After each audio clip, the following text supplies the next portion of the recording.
This is a Yahoo Finance special, the Biden Presidency, the first 100 days. The new White House moving quickly to reverse Trump policies, Biden signing a slew of executive orders and pushing ambitious plans in Congress. We'll examine the key issues from climate change to taxes. The challenges for the new administration and the country are as urgent as they are great. The top priorities: COVID, jobs, and the economy.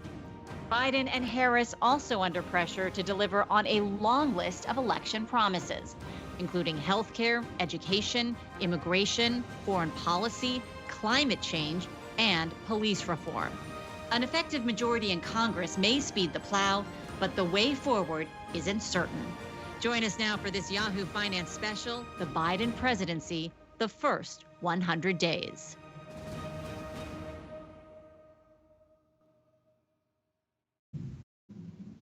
Welcome to Yahoo Finance's special presentation of the Biden Presidency, the first 100 days. I'm Shauna Smith. And I'm Adam Shapiro. We have a lot to cover in the next hour, from the latest on the pandemic to the situation at the border. But we want to start with infrastructure. President Biden unveiling his $2 trillion infrastructure plan just last week, and it is the main focus of the administration right now. Yahoo Finance's Jessica Smith is in Washington, D.C. with more for us. Jess? Yeah, Adam, since we last talked, President Biden has been around the country selling the American Rescue Plan, that $2 trillion relief package, and now he's shifted focus to his long-term economic recovery plan. It is focused on infrastructure. This is the first of two plans that the White House plans to unveil in the coming week. This more than $2 trillion package includes rebuilding the nation's roads, highways, bridges, the water systems, the electric grid, and much, much more. And all of it has the theme of fighting climate change throughout it. It has big investments into fighting climate change. And to pay for it, President Biden wants to raise the corporate tax rate to 28% and take other measures to crack down on companies and take away methods they may use to try and reduce their tax bill. Republicans have slammed those tax hikes and said the package is just too much. But President Biden has defended his plan. Let's watch. So today, I'm proposing a plan for the nation that rewards work, not just rewards wealth. It builds a fair economy that gives everybody a chance to succeed. And it's going to create the strongest, most resilient, innovative economy in the world. It's not a plan that tinkers around the edges. It's a once-in-a-generation investment in America, unlike anything we've seen or done since we built the interstate highway system and the space race decades ago. Now, the president has said that he wants this to be bipartisan. He says there is no reason it can't be, but Republicans have not gotten on board yet. They have really opposed the tax hikes that are in this plan. So it's looking more and more like Democrats may have to use reconciliation again to get this done. But there are some moderate Democrats who may have problems with the bill as well. And we've heard from Senator Joe Manchin. He said today that he would support a 25% increase in the corporate tax rate, but 28% might be too hard. And all of this is leading to the debate that we've also seen really play out over the past few weeks, which is pressure from some Democrats for President Biden to back abolishing the filibuster, which would allow them to get more things done with just 51 votes. So far, he has resisted those pushes, but that will be something to watch as this continues to play out. Adam and Shauna. All right, Jess, thanks so much. Stick around. We want to continue this conversation. For that, we want to bring in Carlos Gutierrez. He is the former Secretary of Commerce under President George W. Bush. And Secretary Gutierrez, it's great to speak with you. Let's start with infrastructure and what Jess was just laying out for us. When we have this plan that President Biden put forward, some progressive Democrats have said that Biden's plan simply just is not enough. And then you have some moderates and Republicans saying that, hey, this is just way too big. What do you think of the president's plan that he has laid out so far? Do we need a bill of this size? Well, look, I'm always a little bit suspicious, I have to admit, when I see the word infrastructure. It's a very convenient bullet point, but it needs to have a purpose. And $2 trillion is a lot of money. From my point of view, it's on the high side. And especially if you consider that today, we have an enormous fiscal deficit. So on top of that fiscal deficit, which is the largest since World War II, we're going to add $2 trillion. So I think we just need to be aware of that. I understand the need for COVID, the need for healthcare, the need for schools, some of the things the president was mentioning, bridges and roads. But a lot of that investment, when you talk about job creation, it's not necessarily long-term jobs. The jobs will be there as long as the infrastructure project is there. And I think we need to be thinking longer term. I haven't heard anything about a digital infrastructure, about putting money into R&D to develop 6G, to spread internet into inner cities and throughout the country. Those are the things that are going to make us competitive. Those are the things that are going to make a difference. I would hate to spend $2 trillion and find out that we haven't gained an edge on China from an economic standpoint. Secretary Gutierrez, you make a good point, but the Bush administration spent $286 billion on roads and bridges, and they're still crumbling 15 years later. So we need, roads and bridges help keep an economy going years into the future, even past the construction project, don't they? Yeah, that's true. No question, we have to fix roads and we have to fix bridges, and there's a big difference between 286 and 2 trillion. I don't know how much of the 2 trillion is roads and bridges. Sure, you have to do that, but we're throwing this inside of a $2 trillion package. And this is at a time, it's not just the trade deficit, but there is so much money in the economy that, and the pent up demand is just there. And as soon as we get to a place where people feel a lot more comfortable about COVID, you're going to see real investment and real spending. There's pent up demand. It's going to happen. And as soon as that hits a certain velocity, I think we'll see some inflation. So we just need to be prepared for this future that we're creating. I find it hard to imagine all this money, monetary policy, fiscal policy, $2 trillion in the economy and not seeing inflation, especially when you have pent up demand and when you have velocity just around the corner. So, it's great that the president's doing something big, but I don't think doing the biggest thing we've ever done is a reason enough to do it. I'd like to see an infrastructure plan with a purpose, and a purpose to make us competitive, a purpose to increase our digital prowess. But look, we'll see. I do think it's on the big side, on the large side, though. How do you think an infrastructure package should be paid for? And what do you think about the Biden's call to raise the corporate tax rate to 28%?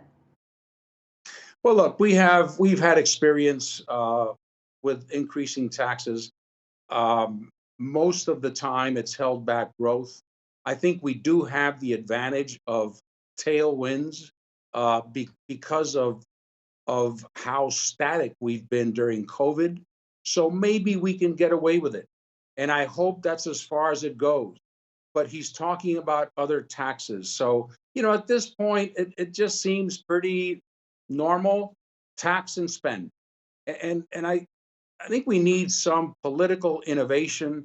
I would like to see the president get back into some of the trade programs. It's like he's following President Trump's trade philosophy, not President Obama's. President Obama left a great trade deal out in Asia Pacific that President Biden hasn't even talked about, he hasn't addressed. He should be back in the way we got back into Paris. So I'm worried about that. I'm worried about politics taking over trade policy, and we need trade policy in order to compete. So it's still early days, but I'd like to see a little bit more targeted and strategic spending and a little bit more political innovation.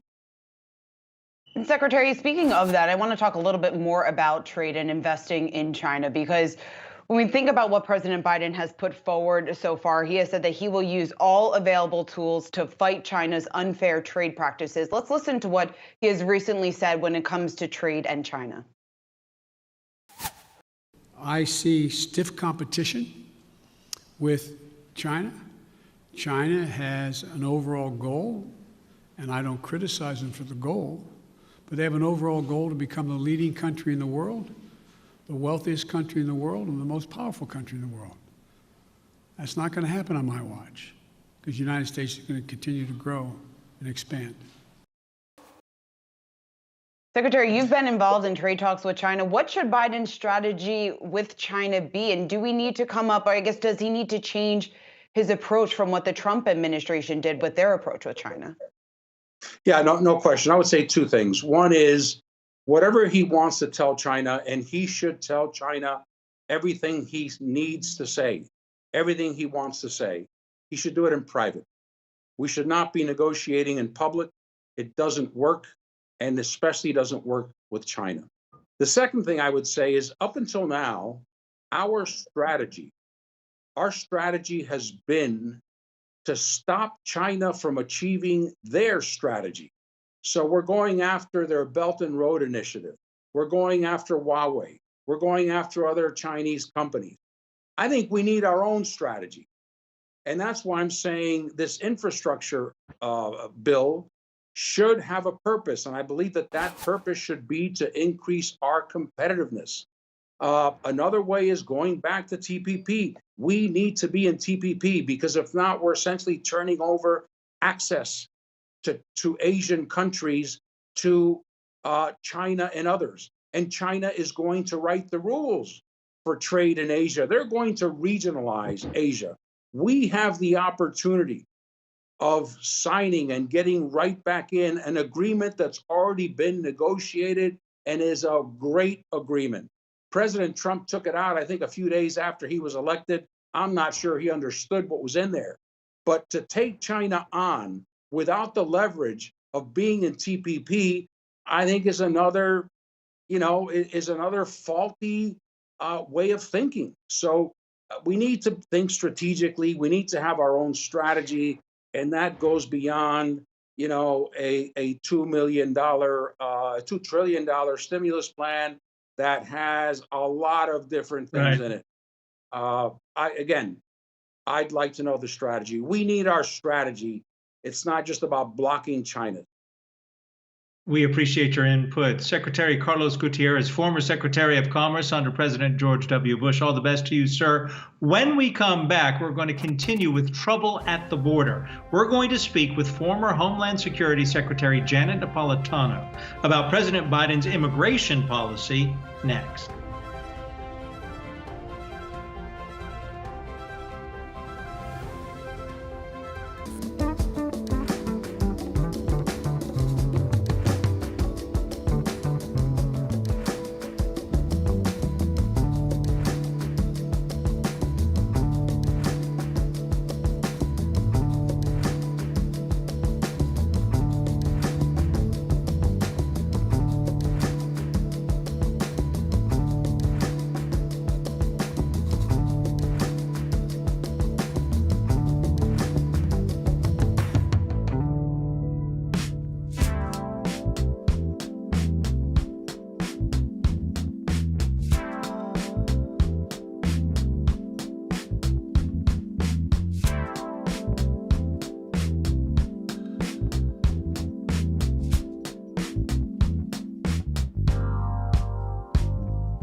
Welcome back to Yahoo Finance's special coverage of President Biden's first 100 days. A rising number of illegal immigrants crossing the southern border is sparking fresh criticism of the Biden administration and its immigration policy. We want to bring Yahoo Finance's Kristen Meyer. She has been covering this story very closely for us. And Kristen, this has been extremely challenging for Biden's team in these first 100 days, and more specifically, even the huge number of unaccompanied minors crossing the borders. And this is something that's not showing any signs of letting up anytime soon. Absolutely, Shauna. And actually, President Biden's approval ratings, at least on the issue of immigration, have actually taken a little bit of a hit lately because of it. And as you mentioned, Republicans have been very critical of the Biden administration's immigration policies lately, especially after some visited the border and some called it chaos. And they all largely criticized the Biden administration's lax immigration laws and what they view as weak enforcement. Now, Senator Ted Cruz was actually one of those politicians who visited the border recently. Let's take a look at what he said. On the other side of the river is Mexico. On the other side of the river, we have been listening to and seeing cartel members, human traffickers, right on the other side of the river, waving flashlights, yelling and taunting Americans, taunting the Border Patrol, because they know that under the current policy of the Biden administration, they can flood over here. They're getting paid $4,000 or $5,000 a person to smuggle them into this country. And our policies, when they smuggle them in, the Biden administration releases them. Now, on that trip, he also got into a standoff with a Biden staffer who essentially prevented him from filming. And Senator Cruz had said that the conditions on the border were undignified. He also called it a humanitarian crisis. Now, originally, the Biden administration had actually put a 100-day moratorium on deportations. Now, that was overturned by a federal judge. But let's talk about some of the figures here. ICE arrests have fallen by 2/3 last month. So that's the month of March. And that's compared to what we saw at the end of the Trump administration, when some of those figures had actually started to slow down because of the pandemic. Now, the population of immigrants in detention is also steadily decreasing. That's down to 14,000 last month, the month of March. That's from 56,000 in 2019. But, even as these numbers are dropping, the amount of arrests are on the rise. Last month, that figure was up over 170,000. That's up from just under 100,000 in the month of February. Adam, Shauna? Kristen, stick around because we're going to bring into the stream Janet Napolitano. She was Secretary of Homeland Security under President Obama and also the governor of Arizona. Governor Napolitano, it is good to have you here. What advice would you give to President Biden when President Bush in 2007, there was an immigration bill and Democrats controlled the House and the Senate then, would have given citizenship to 12 million undocumented individuals, and the Democrats couldn't bring it through. So what's changed? What would you tell Biden to do? Well, I think there need to be three things. Number one, you have to have good, effective border security that's also consistent with our values. Number two, you need to deal with the root causes of illegal immigration from the countries of Honduras, Salvador, and Guatemala.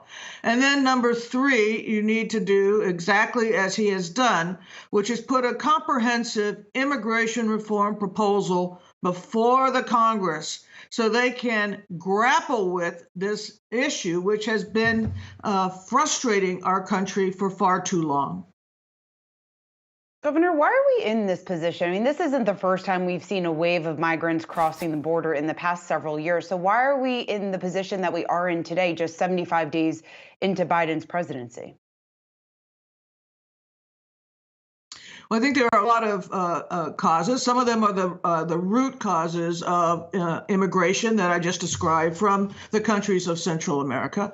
But in addition, the Biden administration needs to quickly ramp up its capacity to handle the unaccompanied minors. Now, the sheltering and the placement of unaccompanied minors is handled by the Department of Health and Human Services. DHS can help through FEMA, but they need to focus on how more quickly not only to take in those minors, but to place them either with family members or foster parents away from the border. So, and that's a capacity issue, and they need to ramp it up. Governor, is there any truth to the, Republican criticism that a lot of these immigrant families perhaps feel that now is the better time to make that long, difficult, dangerous journey because the Biden administration is a little bit more lax when it comes to those immigration policies compared to the previous Trump administration? Well, I know there's a tendency to blame everything on Biden's reforms, but indeed they are reforms. And the way the border was handled and actually dismantled where the treatment of minors is concerned during the Trump administration is part of the problem here. So the Biden administration is having to ramp up facilities and shelters and staffing all on a very quick basis. And I have to say, if I'm a parent and I'm thinking about sending my child alone through a dangerous immigration journey into a country where they would be, in a way, a stranger in a strange land, I don't think my number one factor in consideration is going to be some change in Biden's immigration policy. I think the real factor is going to be to get my child out of harm's way and into a better future. In fact, let's listen to what President Biden said recently about what's happening on the border, and then we'll get your reaction afterward. We're sending back the vast majority of the families that are coming. We're trying to work out now with Mexico their willingness to take more of those families back. But that's what's happening. They're not getting across the border. And those who are coming across the border who are unaccompanied children, we're moving rapidly to try to put in place what was dismantled. What was dismantled, Secretary Napolitano?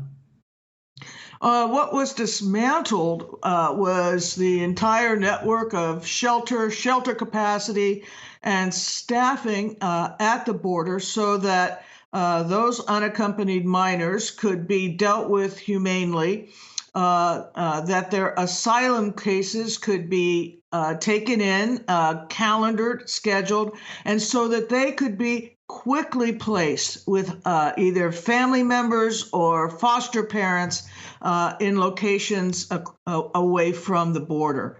And so you've got to put that all together very rapidly, and that is what has been straining the system.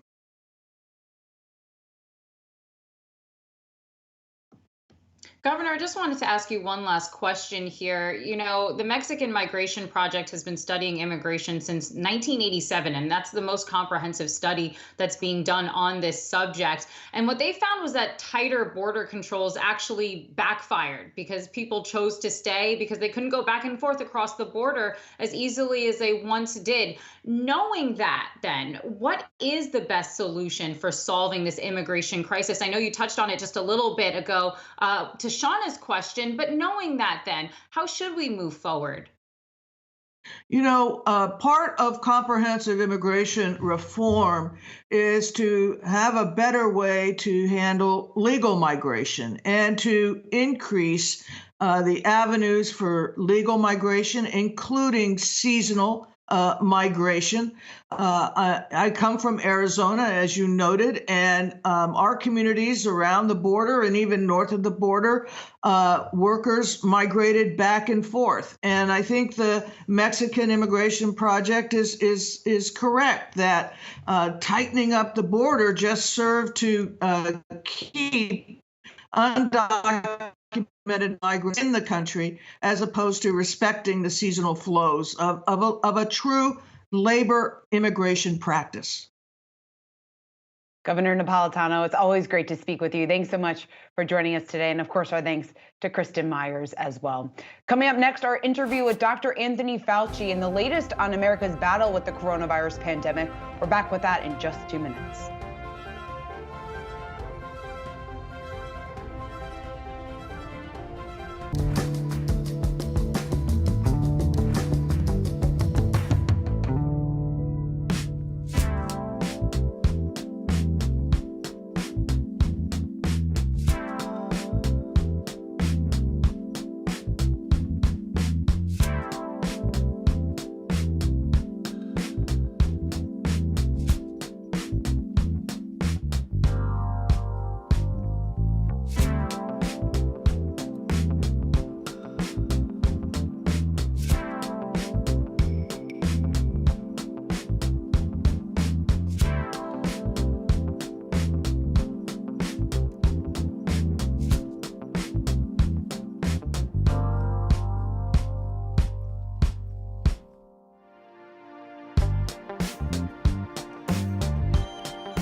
Welcome back to part 3 of Yahoo Finance's special presentation, The Biden Presidency, the First 100 Days. We're here with Yahoo Finance reporter Anjali Khemlani, who just minutes ago actually sat down with Anthony Fauci, chief medical advisor to the president and director of the U.S. National Institute of Allergy and Infectious Disease. Anjali, what did he tell you?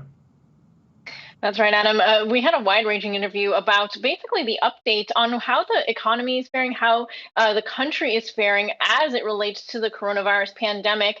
And we discussed a lot of things, but one thing remains, and that is a lot of things are still unknown. And so here's what he had to say about what we're still waiting to find out about this virus.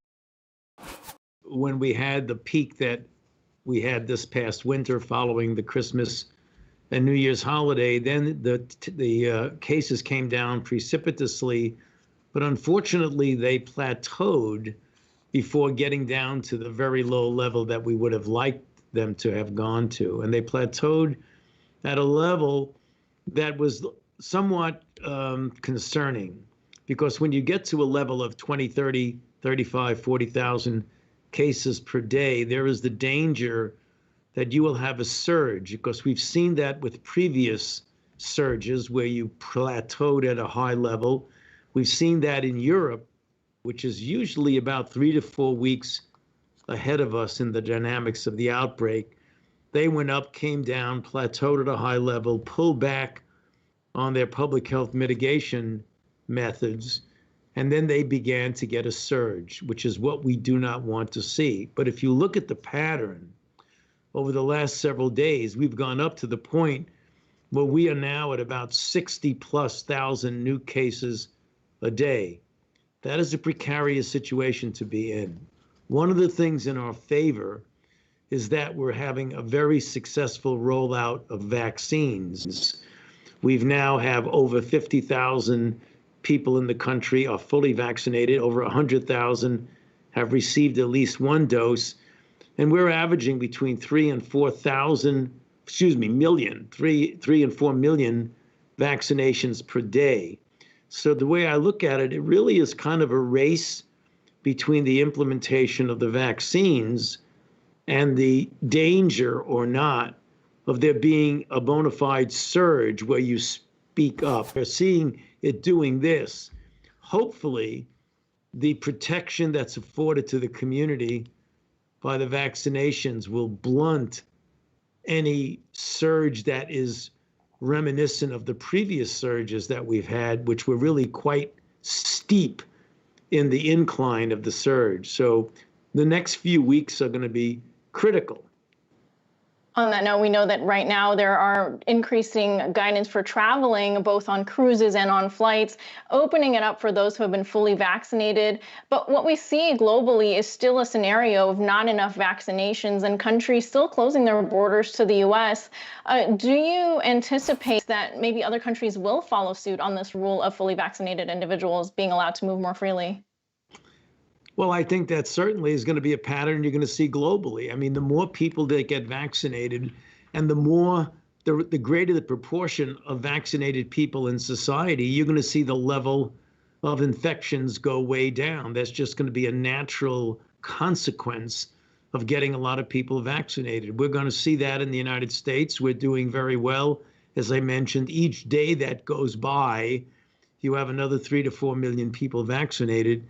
There will come a time reasonably soon when the proportion of vaccinated people together with the proportion of those who've already been infected and likely will be protected against reinfection, that you're going to see a greater diminution in the number of cases and a greater freedom and flexibility in what people can do. And as you've seen from the CDC, gradually they're coming out with recommendations and guidelines of what vaccinated people can do. The first they did was talk about what one can do in the setting of the home when you're with other vaccinated people and even unvaccinated people, that you could pull back on some of the guidelines, not necessarily wear a mask, have physical contact. Recently, they came out saying that people who are vaccinated, when you fly, you do not need to be tested when you go or return from a destination unless it is dictated by the destination that you're going to. You don't have to quarantine when you come back from another country. So gradually you're going to see a rolling out of flexibility of things that vaccinated people can do. What about the virus right now? There's so much coming out about how well the vaccines protect, and we're learning a little bit more and continue to learn more about how it's affecting different individuals. But we do not yet know some of the key questions, like whether or not vaccinated individuals can be asymptomatic travelers. What are some other things that you're still waiting to learn about this virus? Well, I think the one that you mentioned is critical because it'll really tell you a lot more about what vaccinated people can do. Theoretically, since the primary endpoints of the vaccine trials were whether the vaccine prevented clinically apparent illness, clinically recognizable illness, it did not specifically address whether it could protect against asymptomatic infection.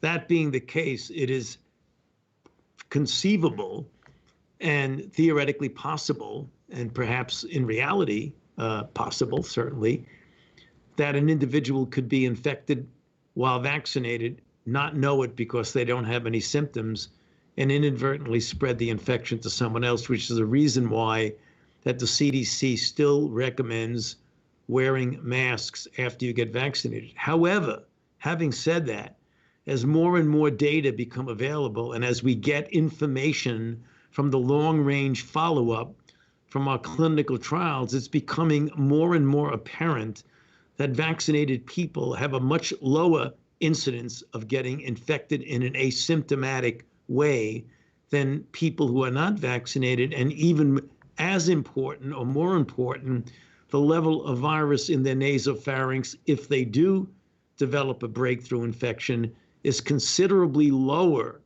than the nasopharynx viral load in people who are not vaccinated but got infected in an asymptomatic way. The ultimate proof of whether a vaccinated person will transmit virus to another, even if they're without symptoms, will come from a study that's already started on college campuses in which individuals will be vaccinated and they will be closely followed with nasal swabs to detect the virus, but also 25,000 of their close contacts will be followed to see if they actually transmitted an asymptomatic infection to someone else.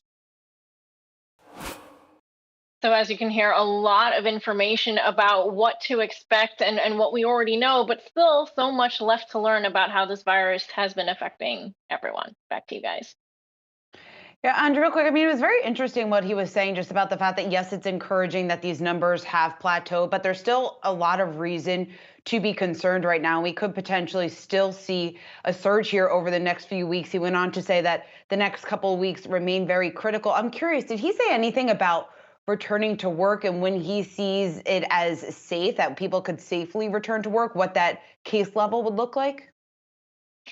Yeah, there's no number, but we know from earlier in the pandemic, there's when spread is really low, when it gets to that really low number, and not a specific lower number, but lower rate of spread has also been cited in the past. And with the vaccinations as well, there is likely to be a point in time in which it might be safer. And he's repeatedly talked about the fact that we have to get more people vaccinated. And he mentioned it again in this interview that, with the number of vaccinations, the majority of Americans need to be vaccinated, including a majority of kids, in order for us to be able to reach that number and in order for it to be safe enough for the virus not to spread as quickly. That's why questions like asymptomatic spread are so important. Angeli, this may be putting the cart before the horse, but has he said anything, or what is he saying about the need for booster shots once the majority of Americans are vaccinated? Well, the latest information that we got about how long immunity lasts from the mRNA vaccines did indicate that it does provide significant protection for at least 6 months. So whether or not they're going to look at boosters because of the concerns of variants still remains unknown. I think they're still waiting to see just how much longer. At the end of the day, the problem continues to be that we don't know what we don't know, because the time that is needed to study and have the answer is happening in real time. And so these real-time answers, they're going to tell us, experts like Dr. Fauci are going to have to tell us as it happens. Anjali, thanks so much for bringing that interview to us. And of course, you can find the full interview with Dr. Fauci at yahoofinance.com/presents. Up next, we'll speak with DNC Chairman Jaime Harrison about political polarization in Washington and why he says that the Democratic brand is broken. We'll be right back.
Welcome back to Yahoo Finance's special, The Biden Presidency, the First 100 Days. Earlier today, we spoke with Jaime Harrison, chairman of the Democratic National Committee, about the state of the Democratic Party under President Biden. Listen to what he had to say. I think in terms of the health of the party, I think we're in good shape, but we can get better. And I think we can do better in terms of our outreach, and particularly in some areas where, historically over the past few years, we have not done great. And that is in some rural parts of our country. And I believe, though, what we are seeing under this Biden administration are the efforts and the bones to make sure that we do a better job of reaching out to those communities that feel as though we have left them behind. But, I consider myself a dirt road Democrat. I actually grew up off of a dirt road here in South Carolina. And I want to make sure that we are going into those communities, making sure that we are talking about the issues that are important to them, and to make sure that, the attacks that we get from Republicans don't stick. And the way that we do that is to make sure our brand is strong in those communities, and we go and roll up our sleeves and do the work that is needed to be done in those areas, in those communities. Jaime, what does that work look like? For instance, along the border with Texas, there were Hispanic voters who voted Trump. In Miami, Cuban voters voted Trump. And I've got a very good friend in Cleveland, Ohio, who is not Hispanic. He is Caucasian. He's a steel worker, and yet he voted Trump because he doesn't think the Democrats were there for him over 20 years through the different steel bankruptcies that took place in Cleveland. So what does Biden do? What does the president do to reach those several different people and communities? Well, he's already started. I mean, this guy's been in office for a little over 3 months now, and it's already started reaching out to those voters.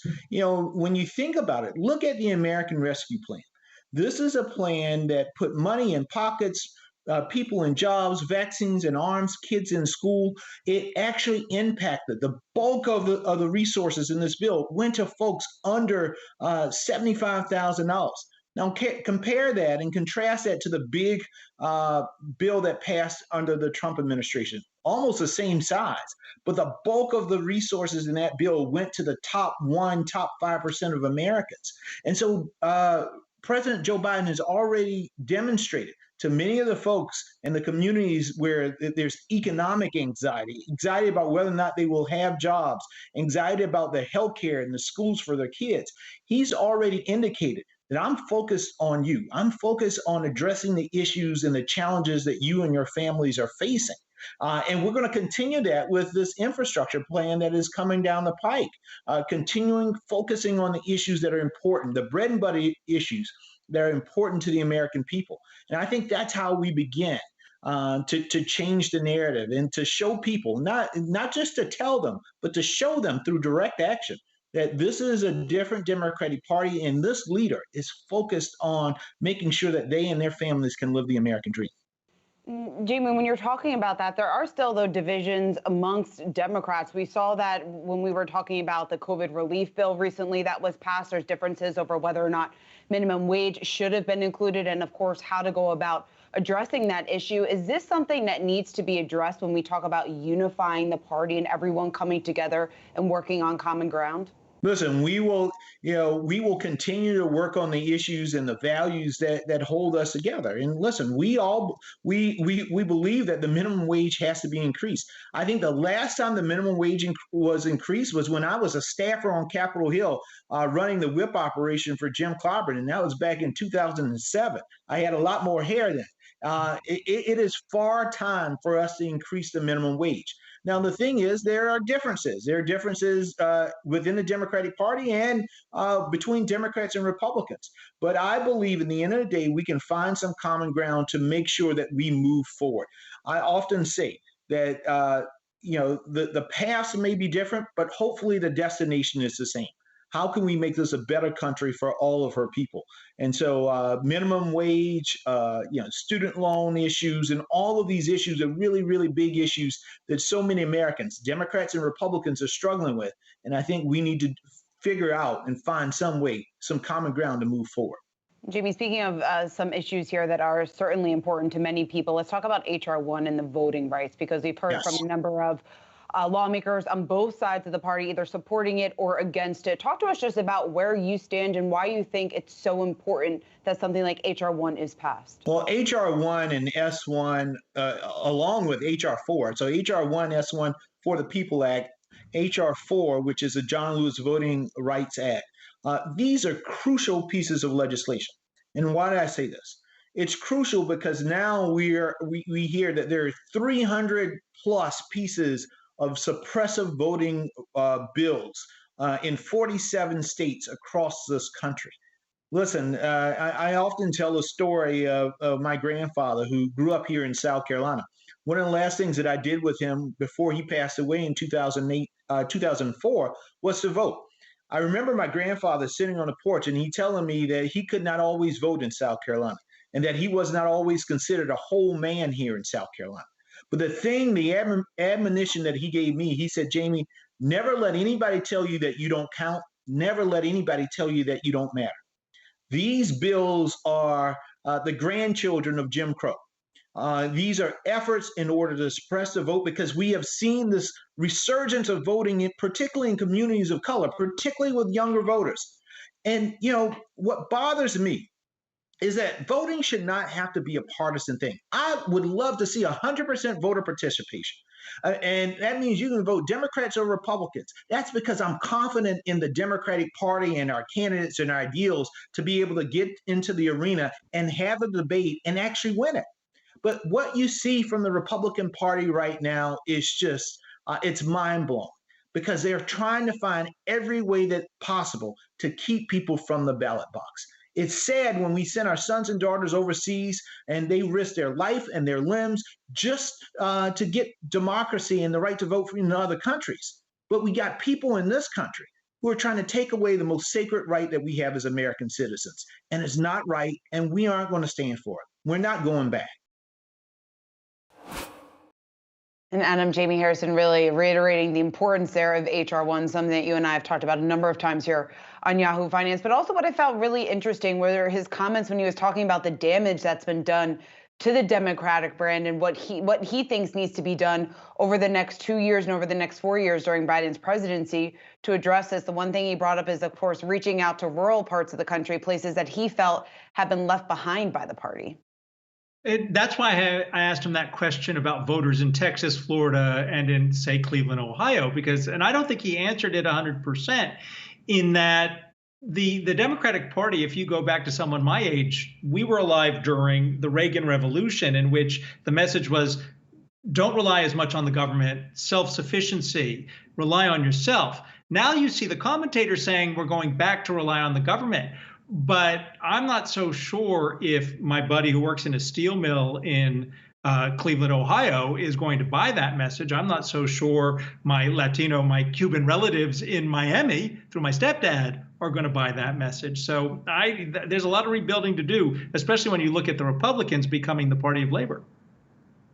And that's such a good point. And also, I mean, he mentioned the fact that infrastructure, he brought that up as one of those things that will help kind of change the narrative out there, and that this would help prove that this is a different Democratic Party than the one that maybe people have been accustomed to or got used to over the last several years. But I think only time will tell, and I think maybe a little bit more needs to be done, going to your point there, to convince some of those people who left the Democratic Party because they simply thought that after a certain amount of time, they just were not the right people and were not standing up for them.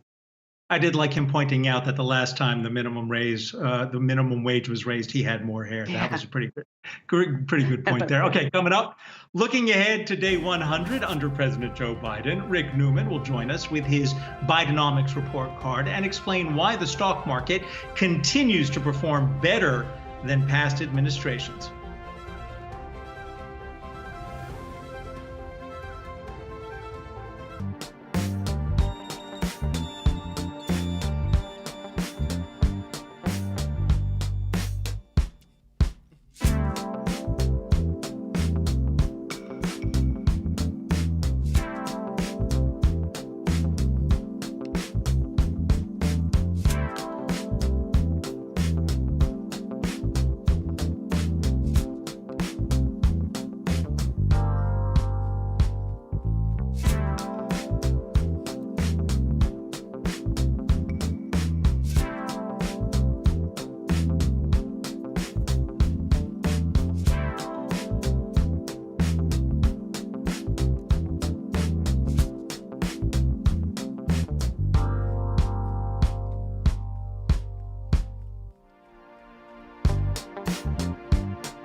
Welcome back. Optimism from Friday's jobs report sparking a rally on Wall Street today. We saw gains across the board with the Dow and the S&P both closing at record highs, and stocks really continuing to outperform under President Biden despite the looming threat of higher taxes. We want to bring in Yahoo Finance's Rick Newman for a little bit more on this. And Rick, we talked about the resiliency of the market over the last several months or several year, I guess you could say at this point. But when we take a look forward here, do you think the threat of higher taxes, is it ever going to hit the stock market?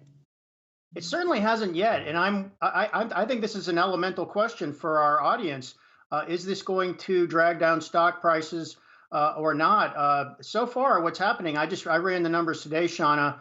S&P 500 up 20% since Biden was elected back in early November. For people who are wondering, the stock market took off after Donald Trump got elected in 2016 because suddenly there was a lot of anticipation of lower corporate taxes, which did in fact materialize. But during the same period after Trump got elected in 2016, S&P 500 up only 10%. So Biden up 20, stocks up 20% under Biden in these first 75 days. Only 10% under Trump. So I guess that means, there's obviously a lot more going on than a new president coming in. But look, what we've been talking about for the last 75 days, market seems to love the stimulus plan, does not really care about everything it's going to add to the federal debt in the out years, as they call them. Market also seemed pretty excited about Biden's infrastructure plan, whatever it turns out to be. So for the time being, this is outweighing any concern about higher corporate taxes, which of course would lower corporate profits.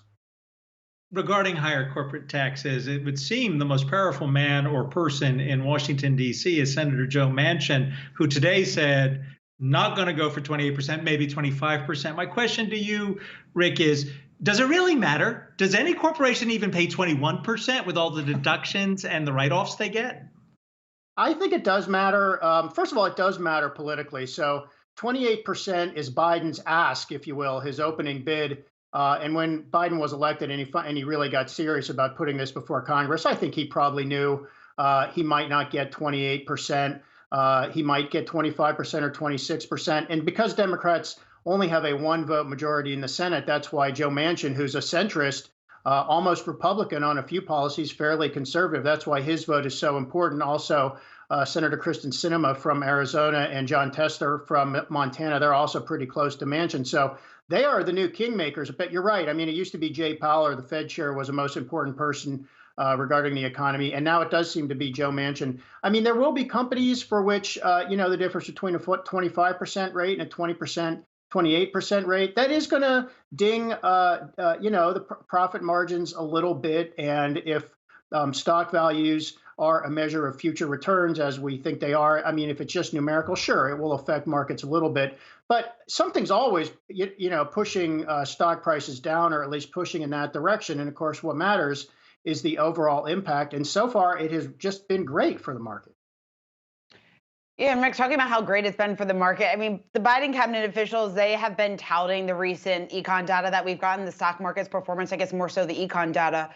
But how much credit do they deserve for this? And how much is this kind of just a continuation? If, say, President Trump did win the election, will we be looking at a similar scenario?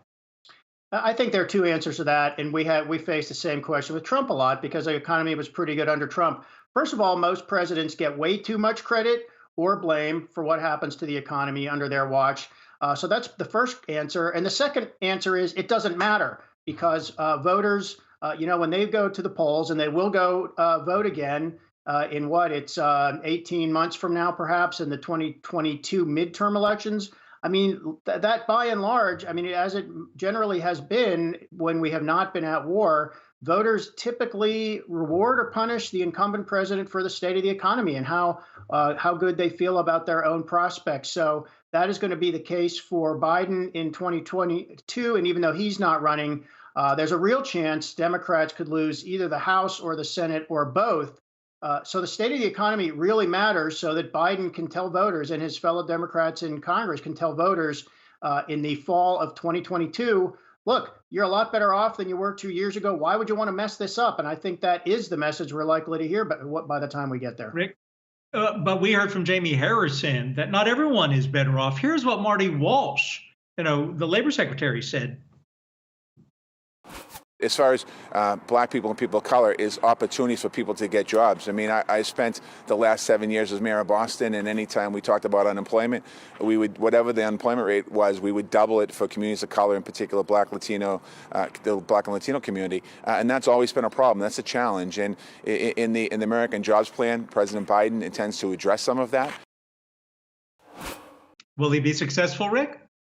Yeah, it's appropriate for Biden and his cabinet advisors to be saying, look, we know there are people who are still suffering out there. And in fact, President Obama made the mistake in 2010 when Biden was his vice president of telling everybody, look how far we've come. The economy is really doing great. Democrats got crushed in those midterm elections. That was one of the defeats Obama called a shellacking. They lost partial control of Congress. And Biden, of course, was there for that. So he's going to be careful not to make that same mistake.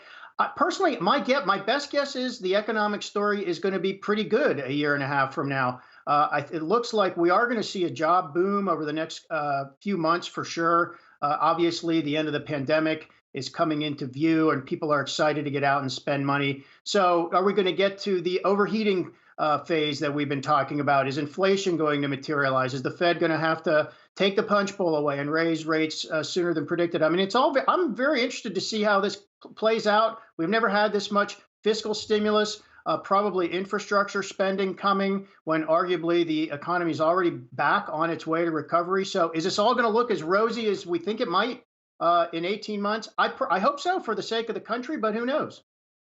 Rick Newman has just given us our tease for the next special. So we'll say thank you, Rick Newman. Shauna Smith, I will see you bright and early tomorrow morning. Thank you all for joining us, but stay here because as Rick just alluded, we have you covered. Yahoo Finance's coverage between now and President Biden's 100th day in the White House. Have a great night.